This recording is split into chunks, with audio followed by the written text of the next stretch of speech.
Man, I can't even remotely remember how to start these videos. Oh, I know. How about we just start with a oh-so-wonderful GuildWar fight featuring Conqueror, Lilias, Savior Adin, and a Specter Tenebria. Now, here comes the big gotcha moment of the entire fight. Is this sort of cycling seasons?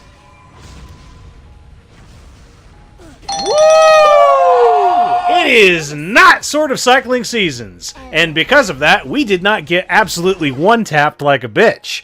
So, what we're going to do is we're going to go into this team with with Shadow Knight Pyllis to tank any and all light damage that's going to be going into her, and we're also going to be building up a lot of defense while we do that. Roana to basically tank any and all pulls or drags that the Conqueror Lilias is going to do, as well as anytime I go into the Savior Adin and she retaliates with a counterattack, that's big old chunky heals, and Lionheart Cermia basically just to clean up the rest of the team because I have her on a Proof of Valor artifact because my Lionheart Cermia is actually quite squishy. I'm not the happiest with Lionheart's build, but honestly, after she got her recent buffs, like, turn cycling isn't really so much of an issue anymore. I kind of feel like I should probably give her a better boot, one that is not a speed boot, and instead is more of like a, just a more bulky of a boot. Maybe something like an HP boot or something like that, but I don't know. We'll deal with that some other time. Either way, we managed to kill the Savior Adin, and all that's left is Specter and Conqueror Lilias. Oh, hey, looky there. Specter is already fucking dead, and Shazams, Conqueror Lilias is dead too. On to the next round. What could possibly go wrong? Well, we'll point it out whenever we get to it, but here we're going to go for some DDR shenanigans. Don't you guys love to dance? So, Death Dealer Ray, Sharun, and Magic Scholar Doris. Now, why this particular lovely team of Soul Weavers? Well, we have Unbound Knight Arowell on the team, who's basically just there to prevent any and all kind of damage that's going to go into the team, just from the oh-so-wonderful buff that is Escort. Holy fucking shit, Escort is still incredible. And then there's Apocalypse Ravi there, pretty much to just limit my options, so I have to bring some form of light bait, otherwise I'm going to get injured to death. And then a Spirit Eye Celine, who is going to go into any and all of my dark units, or any unit that happens to crit her while she has possession up. Now, right there was one instance of a 15% crit going in and critting her when she had possession up. Sharun is almost fucking dead. But here is where, like, I do make a little bit of an error. I immediately panic heal Sharun right here. This was 100% not necessary. The reason why is because the actual target that is going to be hit is going to be Death Dealer Ray. Because we're dealing with two light units here. Unbound Knight Arowell doesn't really do anything, and I have enough effect resist on Death Dealer Ray to where he doesn't get stripped. But the big damage dealer is the Spirit Eye Celine right there, who is also on, wow, I forget the name of that artifact, but it's the one where every time she does an attack, there's a chance to do another attack. And thankfully for us, it doesn't proc again a second time. All it would have taken was one more proc of that, and we would have been fucking dead. And then there's another factor as well. Let's just say we 15% right here. Thankfully for us, that didn't fucking happen. Like, the one thing that we're trying to do now is we're trying to control the Spirit Eye Celine as much as humanly possible, because we still don't have a heal. We still don't have it. Magic Scholar Doris is our only method of healing, and we have one more turn for cooldown for her to even get a heal out. Thankfully for us, we managed to, like, you know, just completely level this particular storm. We're 100% in the clear now.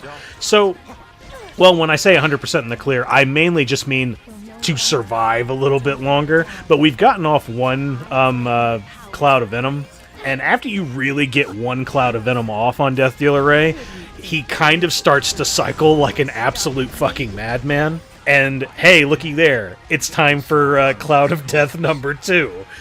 So if you at least even have decent, not even like crazy effectiveness, but just decent effectiveness on a Death Dealer Ray, and you have like enough effect resist where you just don't get provoked or you don't get stunned and all that other shit, I genuinely do like building Death Dealer Ray like that. it feels like I should have more effectiveness, but like it's kind of hard to build that extra effectiveness because he doesn't really need it. He gives himself extra effectiveness anyway, just every time he uses his S2. But either way, he's just doing all kinds of wonderful work here. And finally, just from all the injury damage, also the fact that Sharun was there to pretty much prevent Spirit Celine from ever going back into her S3 because of all the cooldown reduction that she's going to be doing to her. When you hit any unit with an S1 whenever they have Venom, it'll just push them back. And right here, I just decided to go for a hit there, and the Venom procs on Apocalypse Ravi's next turn just kill her. Oh, how promising. This will be an excellent case study.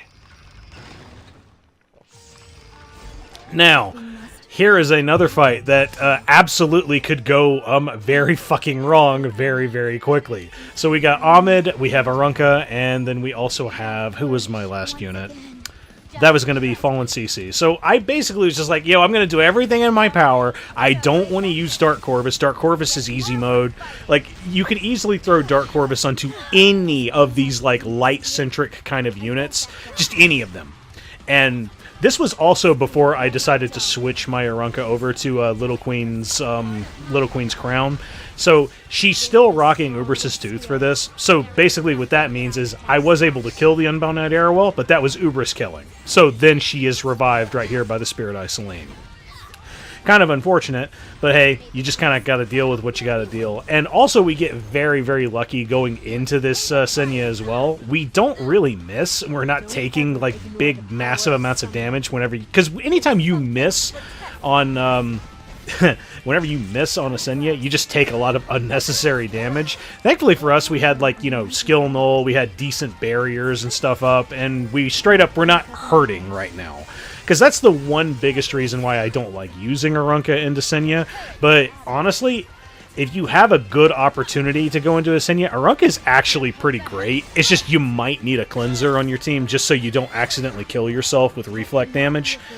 But either way, we've already gotten rid of the Unbound Knight Arowell, and the barrier that's on that Spirit Celine is about to go kaputs. And whenever that goes away, on Arunka's next turn, we're just going to soul burn that S1, which gives you a guaranteed S1 follow-up, which that will always delete a Spirit Celine. Easy. So right there, you don't necessarily need Ubris's Tooth, something that I'm actually currently rocking on her right now.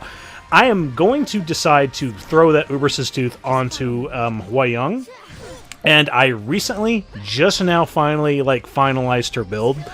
I don't know if it's going to be perfect or it's going to be, like, the best that I can really work with, because, like, Huayang is in this weird as fuck state, where people are even debating on if you should have her at, like, level 50, if she needs to, like, have a level 27 helmet, or no helmet, just so she can do more damage. Feels fucking ridiculous.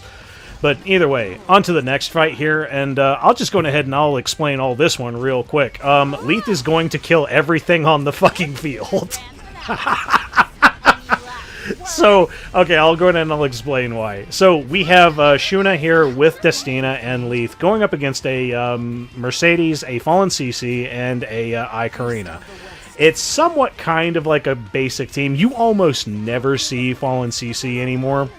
Mainly because Fallen CC just doesn't do enough cancerous shit, so that's why she's not considered good anymore. Like, that's like the state of how absolutely dogshit crazy our power creep is in this game. It's like, oh hey, Fallen CC's actually still like a really good unit. She just doesn't do crazy broken shit anymore. And right here, I notice I don't have Frostbite that's on the ae-KARINA, so then I decide to pivot, and I just immediately go for the Mercedes, who has Frostbite. So because she has Frostbite, she is going to take this full damage right here, and because this extincts, she ain't coming back. Okay, cool.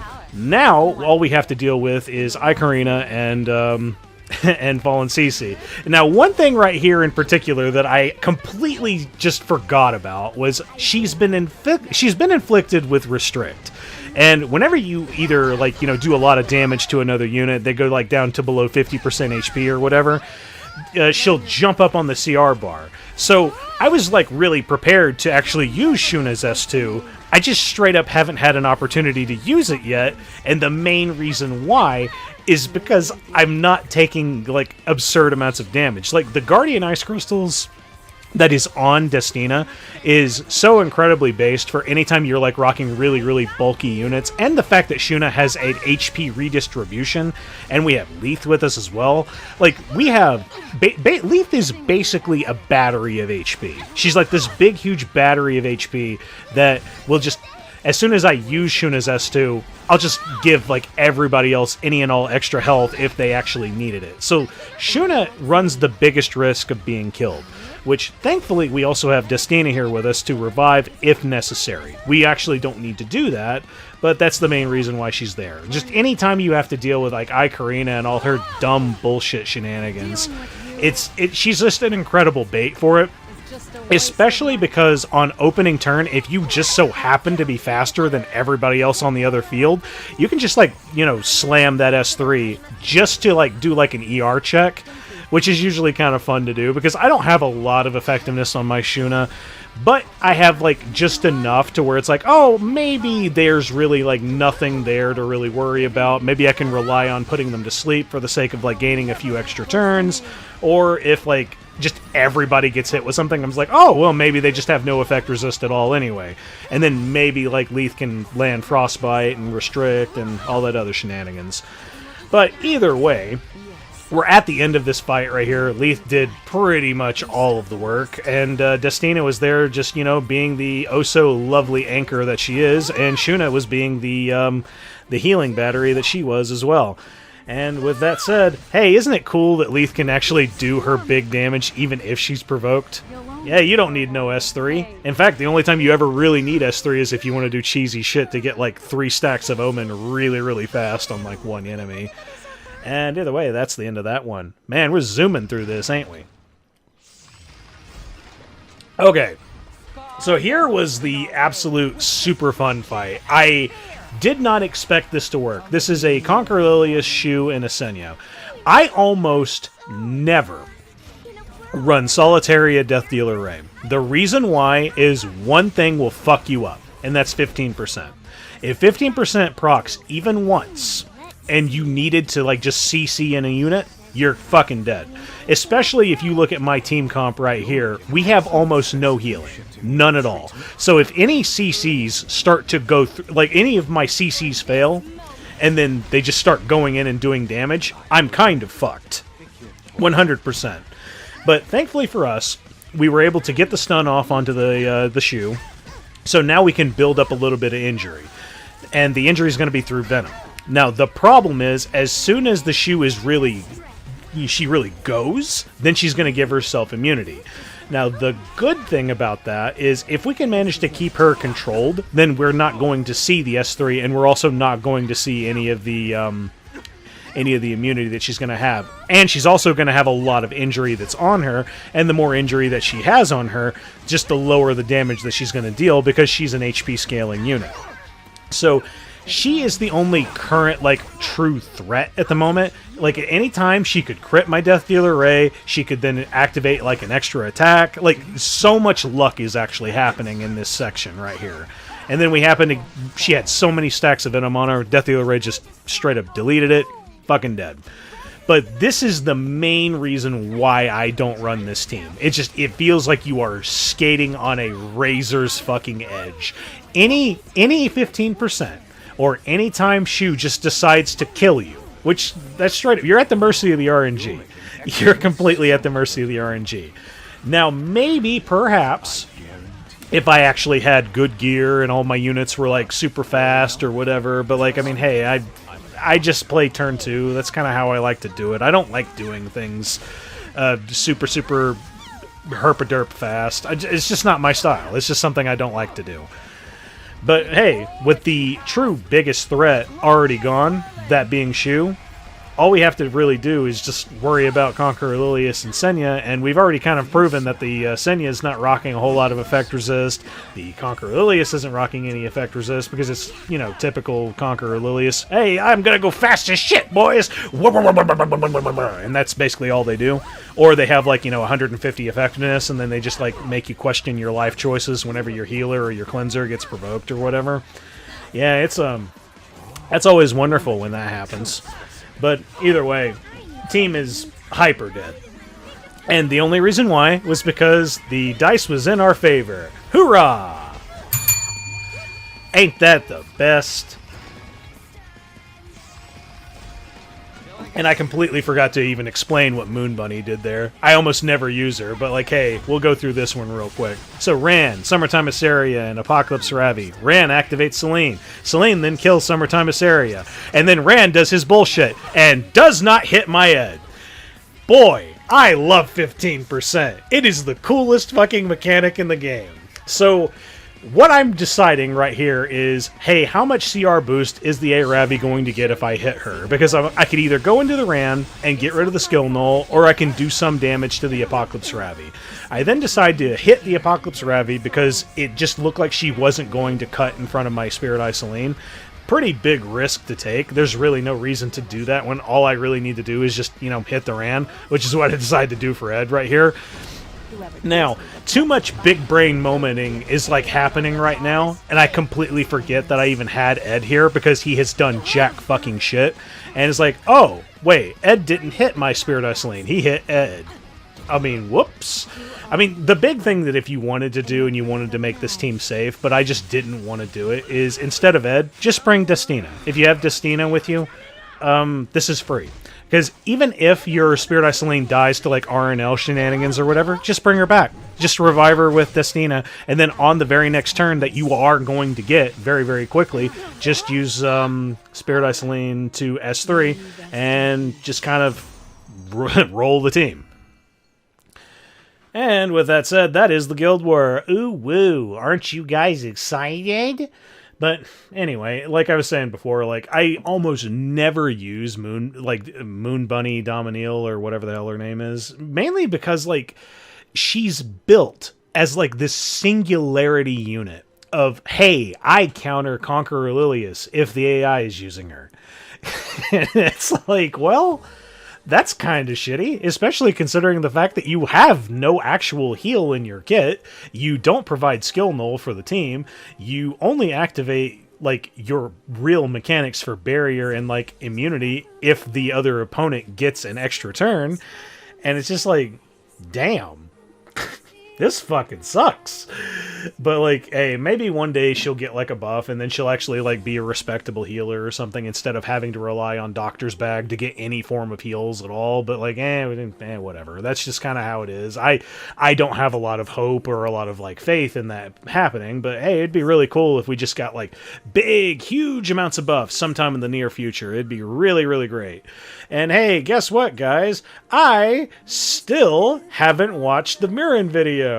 Aren't you proud of me? Maybe I'll watch it on Wednesday, and then hopefully there'll be another unveil of more content, so then I get even more content to watch and figure out what's going on with the state of the game. Aren't you excited? I am. Also, one other thing that I was apparently informed about on August 29th of today. Apparently, it's I'm Sue's birthday. So, hey, happy birthday, I'm Sue. Maybe you'll get that absolutely wonderful birthday wish from me whenever you say, it's Wednesday, my dudes, and then you start doing a breakdown of whatever particular content that you're going to do. Either way, I hope you guys rather enjoyed this GuildWar. I actually had a blast doing this GuildWar. It was tons of fun. I genuinely enjoyed not fighting cancer. It was great. I had a fantastic time. It was the funnest I've had in, honest to God, weeks. It's been weeks since I've had a good GuildWar where I actually enjoyed making the video and actually doing it. But hey, if you like this video, or the other video that this was based on, please leave a like. It does wonders for my mental health. And if you want to see more of my content, go ahead and hit subscribe. Hope you have a good one. Later.